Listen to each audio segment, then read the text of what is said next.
പറഞ്ഞു, നിങ്ങൾ ദിവസവും ഭഗവത്ഗീത പാരായണം ചെയ്യുന്നുണ്ട്, എന്നിട്ട് എന്താ ഭഗവാൻ നിങ്ങളെ സഹായിക്കാനായിട്ട് എത്താത്തത് ചോദിക്കുകയാണ്.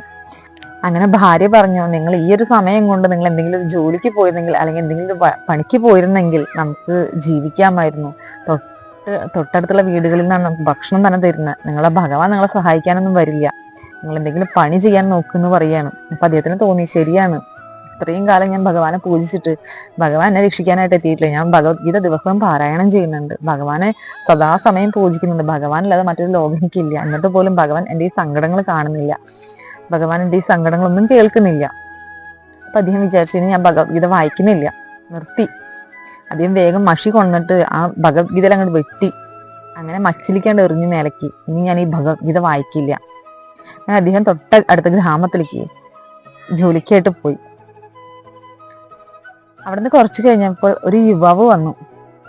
അങ്ങനെ അദ്ദേഹത്തിന്റെ ഭാര്യയോട് പറഞ്ഞു, ഞാൻ അദ്ദേഹത്തിന്റെ ബ്രാഹ്മണന്റെ അകന്ന ബന്ധുവാണെന്ന് പറഞ്ഞു. നോക്കുന്ന സമയത്ത് ഒരുപാട് സാധനങ്ങളുമായിട്ടാണ് വന്നിരിക്കുന്നത്.